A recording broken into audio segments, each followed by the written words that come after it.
Kenapa negara-negara Islam selalu diperangi dan kenapa yang disalahkan selalu Salafi Wahabi? Mohon penjelasannya. Allah Subhanahu wa taala sudah mengatakan dalam Al-Qur'an Al-Baqarah 120. A'udzubillahi minasyaitonir rajim wa lan tarda ankal yahudu wa lan nasara hatta tattabi' millatahum. Hai Muhammad, kau dan pengikutmu tidak akan pernah diridhoi oleh Yahudi dan Nasrani sampai kalian mengikuti ajaran-ajaran mereka. Gak bisa. Anda Muslim pasti akan, ini benar. Antara kebenaran dengan kebatilan akan terus bersaing. Gak mungkin antum ditinggal diam. Makanya kita bergerak, giat, gitu kan? Bergerak menyampaikan agama kita. Sesuatu yang bergerak itu susah untuk diserang sebenarnya. Tapi sesuatu yang vakum mudah untuk diserang. Antum kalau lagi mau berburu, kalau hewannya bergerak terus susah kan dibidik.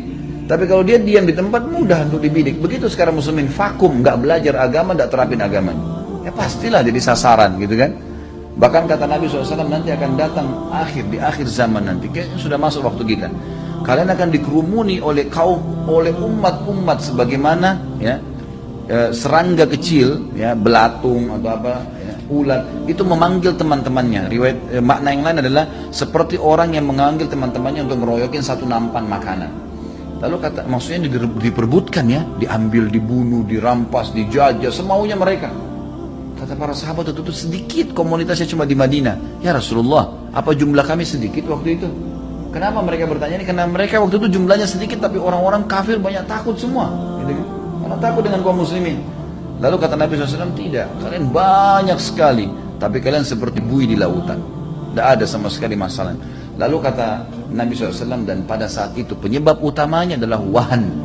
Kata para sahabat, ya Rasulullah, apa itu wahan? Wahan ini kekacauan. Kacau. Gitu kan? Kata para sahabat, apa itu wahan ya Rasulullah? Kata Nabi SAW, hubbud dunya wa karahiyatul maut. Kalian cinta sekali dengan dunia, pokoknya untuk dapatin dunia, mobil, rumah, haram pun gak ada masalah. Agama sudah nomor 30, gak ada masalah. Gitu kan? Maka ini kan hubbud dunya, cinta dunia, wa karahiyatul maut, dan takut menghadapi kematian.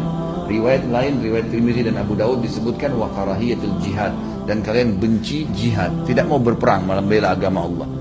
Jadi pada saat itulah kita memang mundur. Makanya teman-teman harus sadar, umat ini akan menyerang kita. Kalau masalah Salafi Wahabi ini istilah, ya Allah, ini fitnah teman-teman sekalian.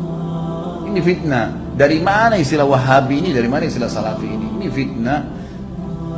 Sebagian teman-teman kita yang berpegang pada sunnah Nabi SAW sering mengatakan kita kembali kepada pemahaman salaf. Pemahaman salaf maksudnya sahabat. Salaf itu orang terdahulu. Dikatakan pesantren salafiyah, pesantren yang dulu, tradisional gitu kan. Jadi itu pemahaman kembali kepada salaful ummah. Hanya itu. Begitu dikatakan kembali kepada salaf sahabat, oh ini kelompok salafi. Nisbatkan. Dari mana ini penisbatan ini gitu kan? Kemudian Wahabi. Apa Wahabi ini? Dari mana istilah ini?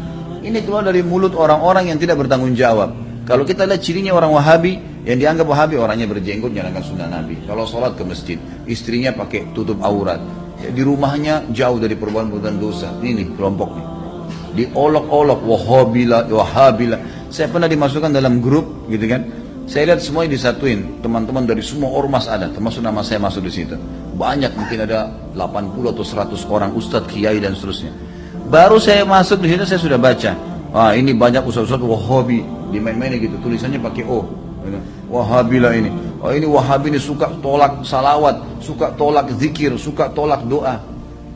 Saya berpikir kalau saya mau tanggapin, ini 80 orang, 100 orang di situ, kemudian akan habis waktu saya menyita di situ. Sudah, saya keluar, minta maaf, saya nggak ada urusannya di sini, saya keluar.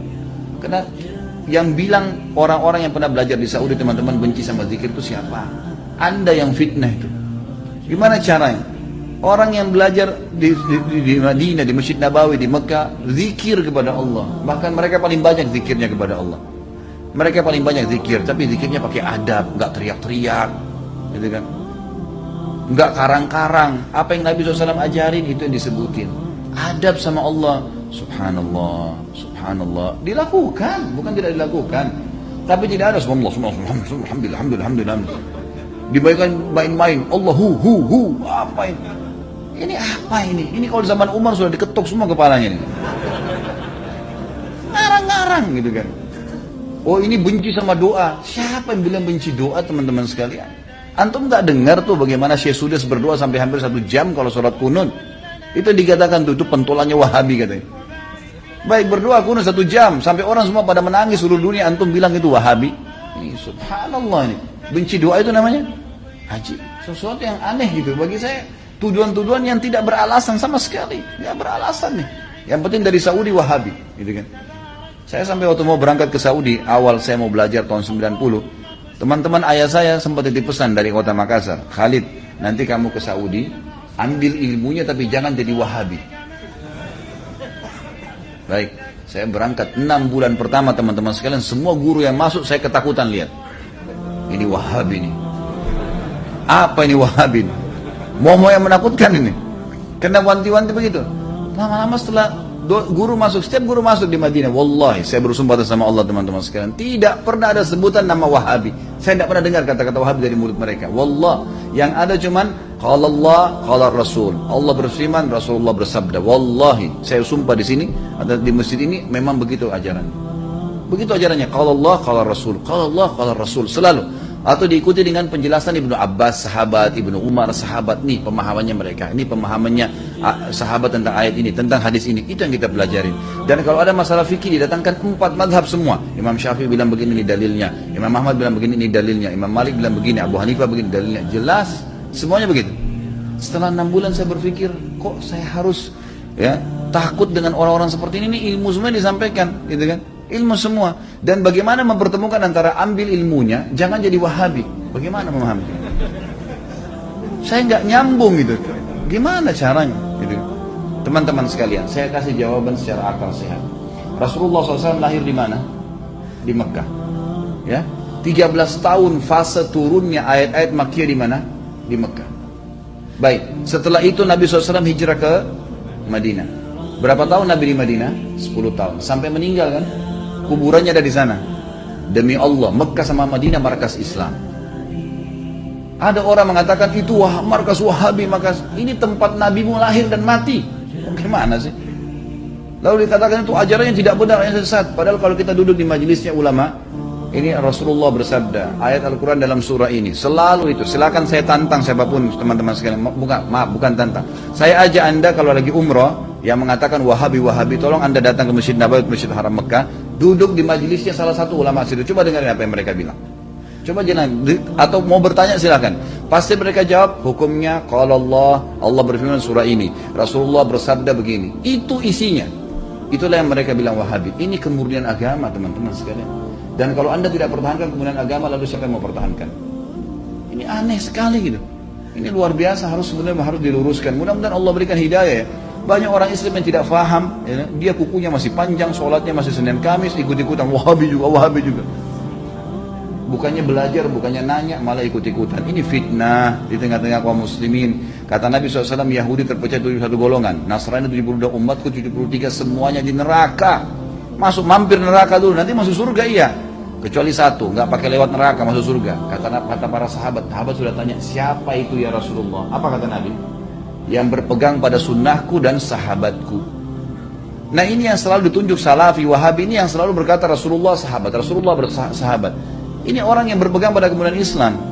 Teman-teman sekalian, berhenti dalam masalah istilah-istilah seperti ini. Ini bahaya, memperpecah umat dan macam-macam.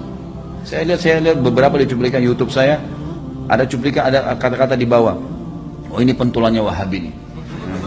Nah ini mungkin ISIS nih.